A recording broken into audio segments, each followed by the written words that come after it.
베드로전서 2장 19절에서 25절입니다. 부당하게 고난을 받아도 하나님을 생각함으로 슬픔을 참으면 이는 아름다우나 죄가 있어 매를 맞고 참으면 무슨 칭찬이 있으리요. 그러나 선을 행함으로 고난을 받고 참으면 이는 하나님 앞에 아름다우니라. 이를 위하여 너희가 부르심을 받았으니 그리스도도 너희를 위하여 고난을 받으사 너희에게 본을 끼쳐 그 자취를 따라오게 하려 하셨느니라.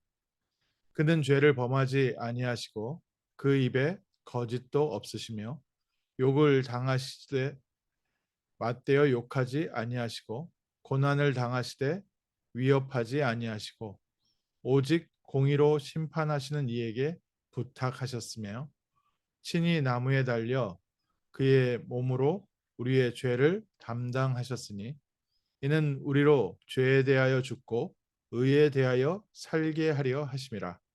그가 채찍에 맞음으로 너희는 나음을 얻었나니 우리가 전에는 양과 같이 길을 잃었더니 이제는 너희 영혼의 목자와 감독 되신 이에게 돌아왔느니라. 아멘. 우리에게는 우리가 따라갈 여정을 예비하신 그리스도가 계신 줄 믿습니다. 그래서 오늘 다시 한번 저희가 언약 붙잡아야겠습니다. 그리스도께서 우리를 위하여 십자가에서 피 흘리시고 죽으심으로 우리를 죄에 대해서 죽고 의에 대해서 살게 하시고 채찍에 맞음으로 우리가 나음을 입었도다. 이사야서에 나오죠. 우리는 다 양 같아서 각기 행하여 제 길로 갔거늘 여호와께서는 우리 무리의 죄악을 다 그에게 담당시키셨도다. 우리의 죄를 담당하시고 우리의 모든 문제를 십자가에서 해결하신 그리스도께서 우리에게 승리의 비밀 한 가지를 알려주셨습니다. 뭐라고 되어 있습니까? 20 베드로전서 2장 23절에 욕을 당하시되 맞대어 욕하지 아니하시고 고난을 당하시되 위협하지 아니하시고 오직 공의로 심판하시는 이에게 부탁하시며 오늘 저희에게 하나님께서 주신 세상에서 가장 강력한 무기입니다. 핵무기보다 무서운 무기고요. 살리는 무기이고 모든 사단과 대적을 무찌르는 무기입니다. 우리에게 닥쳐 있는 모든 환경에 대해서 맞대 싸우지 않고 오직 공의로 심판하시는 이에게 부탁하시며 우리에게는 기도의 비밀 주셨습니다. 오늘 이 기도의 비밀로 승리해야 되겠습니다.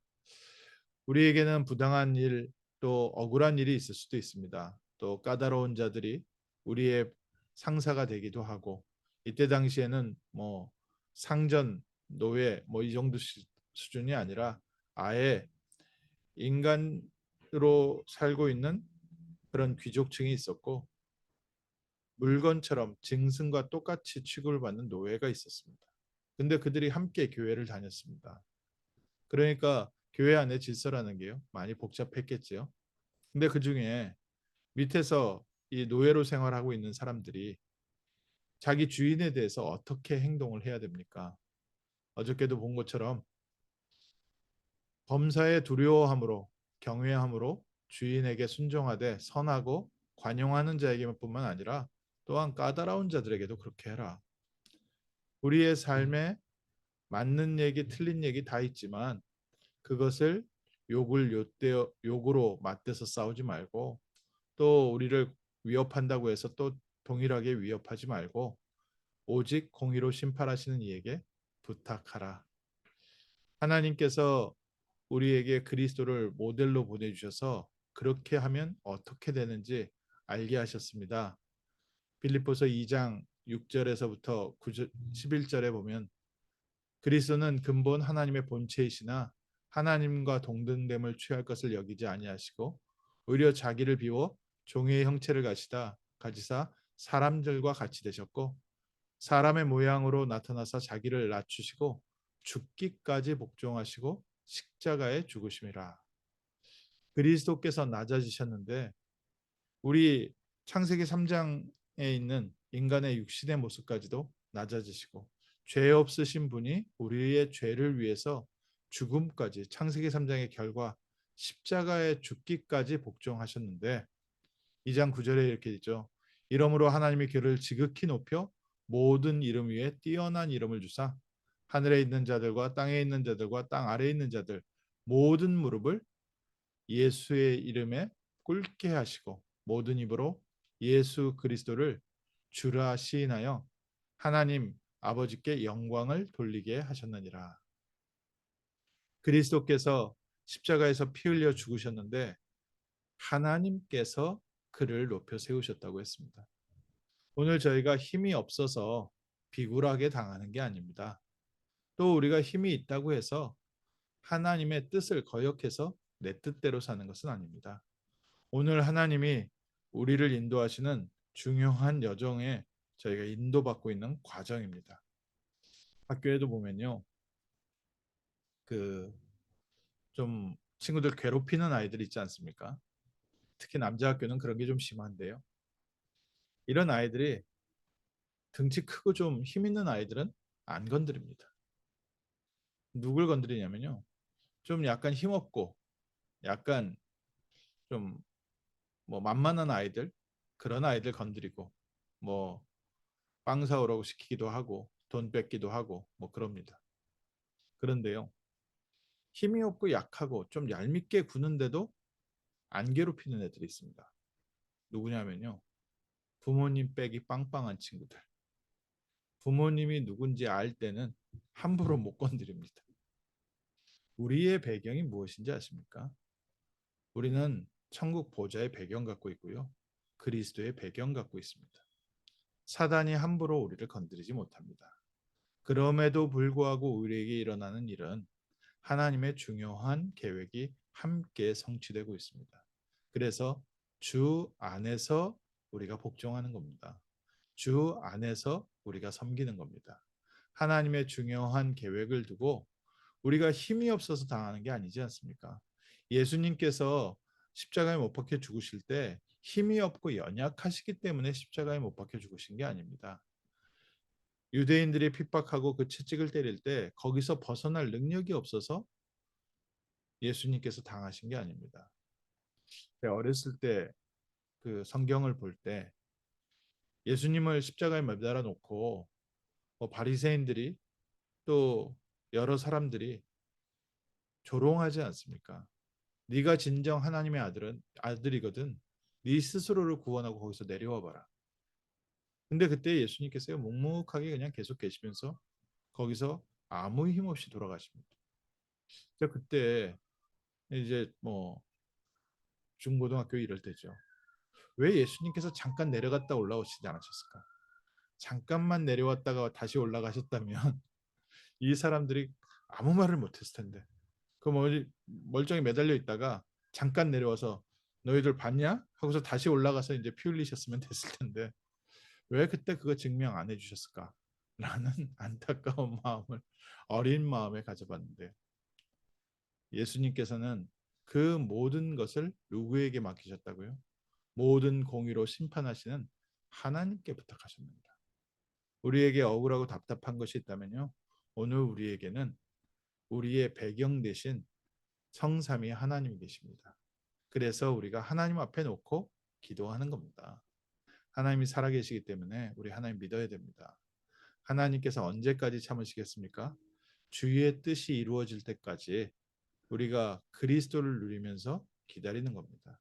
그럼 반드시 하나님은 우리의 억울함을 심판하시는 날이 있습니다.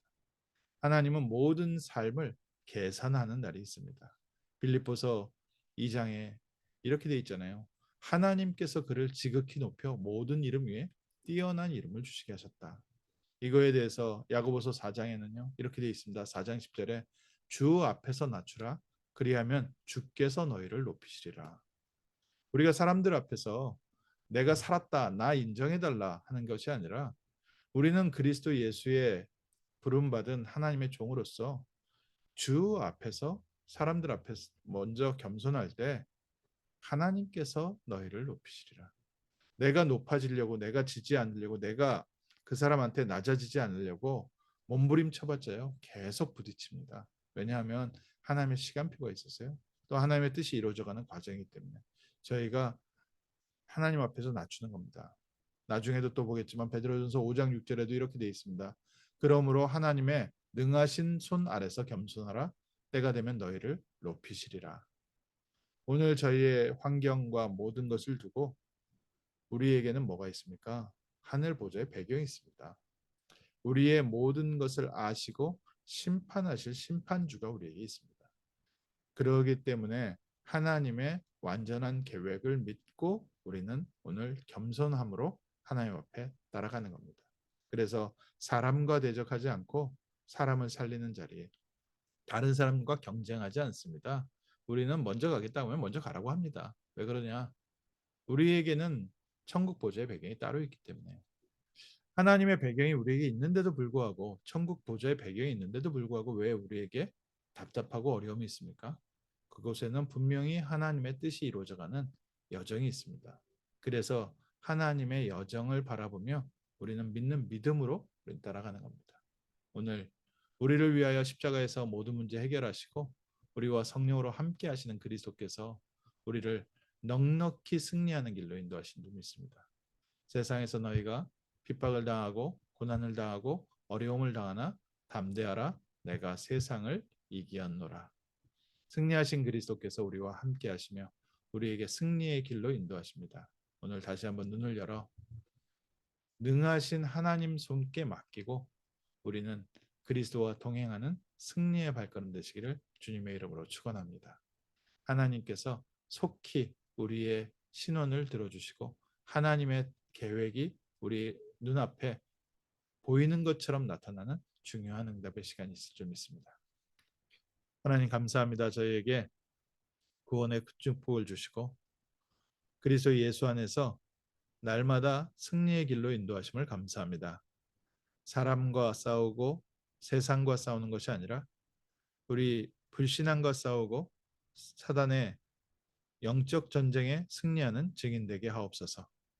세상을 살리는 싸움이 시작되게 하시고 우리 환경을 살리는 싸움이 되게 하시고 그리스도 안에서 증인되는 복된 싸움 되게 하시되 주 안에서 하나님의 능하신 손 아래서 우리가 겸손하며 하나님께서 우리를 세우실 때까지 복음을 누리며 하나님의 응답의 시간을 기다리는 증인되게 하시고 특별히 237 모든 민족에게 그리스도의 빛을 비추며 생명의 빛을 비추는 전도자의 축복 누리게 하옵소서. 감사드리며 주 예수 그리스도 이름으로 기도합니다. 아멘.